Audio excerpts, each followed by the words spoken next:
Hi Pagoda Point viewers, I am Iniyavan, Salem Bikers Club founder. Past 6 years நம்ம சேலத்துல வந்து நம்ம bike stunt பண்ணிட்டு வரோம். இன்னைக்கு நம்ம ஒரு பைக் ஸ்டண்ட் பண்ணும்போது என்னென்ன டிப்ஸ் எடுத்துக்கணும்ங்கறத பத்தி பார்க்க போறோம். வாங்க பார்க்கலாம்.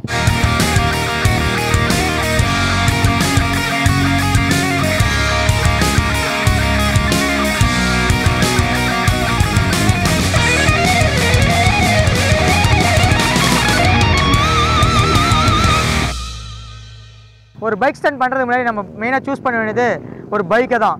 அந்த பைக் வந்து above 100 cc கேட்டகரியில் இருக்கணும்.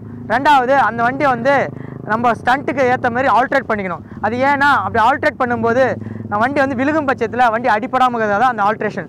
ரெண்டாவது வண்டி வந்து நீங்கள் வந்து பிரேக்கிங் லெவலில் செக் பண்ணிக்கணும்.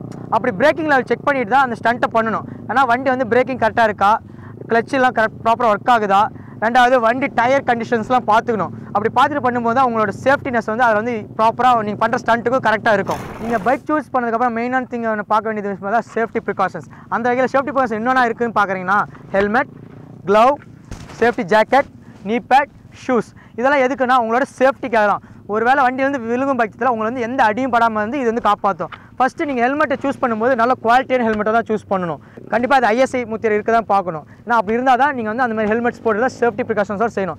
ஏன்னா க்ளவ், இந்த க்ளவ் எதுக்குன்னா கையில் எதுவும் அடிப்படாமல் இருக்கிறதுக்காக தான் இந்த க்ளவ் போட்டுக்கிறோம். உங்களுக்கு வந்து இந்தமாரி போடும்போது எந்த ஒரு அடியும் படாது.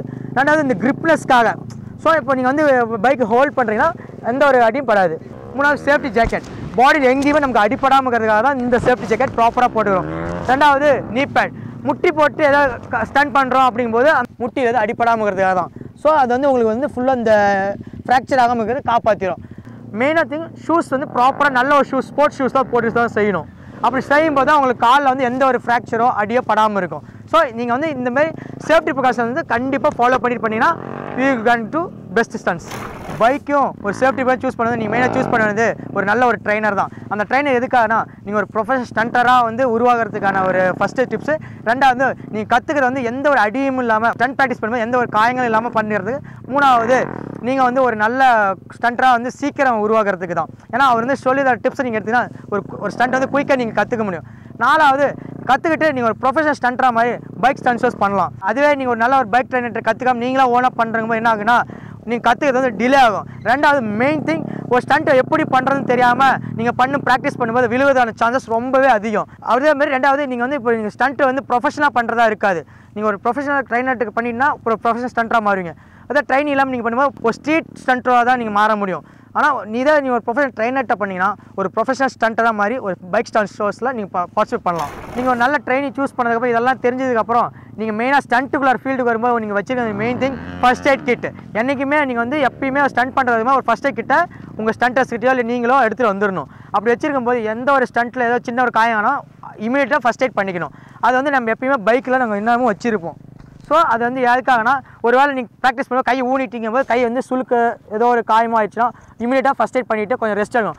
சப்போஸ் கால் அடிபட்டுச்சுன்னா நீங்கள் உடனே எந்திரிச்சு நடக்கிறதோ இல்லை காலை ஸ்ப்ரெட் பண்ணுறதோ ஃபஸ்ட்டு அது என்னங்கிறத அனலைஸ் பண்ணிவிட்டு அது வந்து அதுக்கு தகுந்தபடி ஒரு ஃபஸ்ட் எய்ட் நீங்கள் யூஸ் பண்ணிக்கணும். அப்படி யூஸ் பண்ணிவிட்டு நீங்கள் மறுபடியும் ஸ்டண்ட் பண்ணலாம். மேக்ஸிமம் நீங்கள் வந்து ஸ்டண்ட்ஸை கிட்டு போட்டிருக்கும் போது உங்களுக்கு வண்டி அடிப்பட சான்ஸ் கம்மி தான்.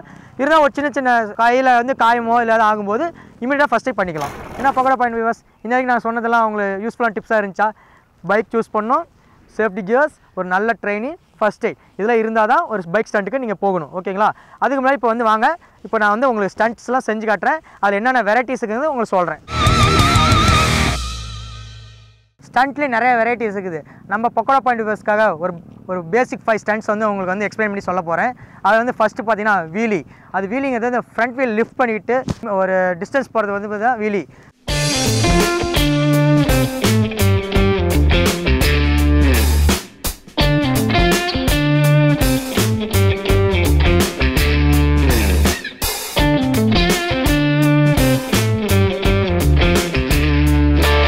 ரெண்டாவது அதுக்கு அடுத்து தான் வந்து நீங்கள் செய்ய போகிறது வந்து ஸ்டாப்பி. ஸ்டாப்பி தான் அப்படியே பேக் வீல் லிஃப்ட் பண்ணிவிட்டு மூவ் பண்ணுறது தான் ஸ்டாப்பி.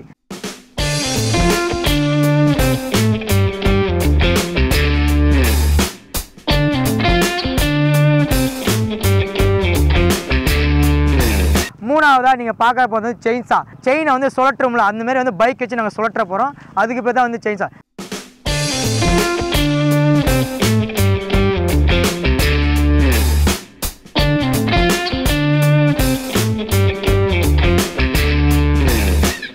4வதாக வந்து நான் செய்ய பார்த்தது கிரைஸ்ட். நார்மலாக பைக்கில் உட்காந்துட்டு ஓட்டுறது மட்டும் இல்லாமல் பைக் மேலே ஏறி நின்றுக்கிட்டு கையை விட்டுட்டு ஓட்டுறதுக்கு தான் கிரைஸ்ட்.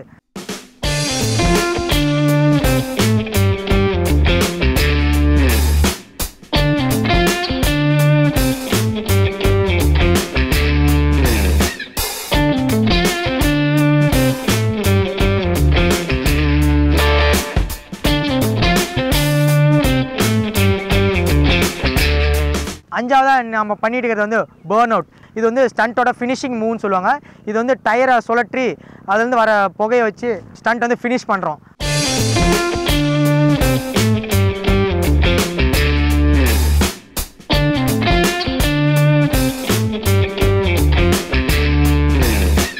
இது பைக் ஸ்டண்ட் டிப்ஸ்லாம் பார்த்துருப்பீங்க, பைக் ஸ்டண்ட்டு பண்ணுறதையும் பார்த்துருப்பீங்க. இது வரைக்கும் பக்கோடா பாயிண்ட் சேனலை நீங்கள் சப்ஸ்கிரைப் பண்ணாமல் கீழே இருக்கிற பட்டனை கிளிக் பண்ணிட்டு பெல் ஐக்கனை கிளிக் பண்ணுங்கள். சேஃபாக ஸ்டண்ட் பண்ணுங்கள்.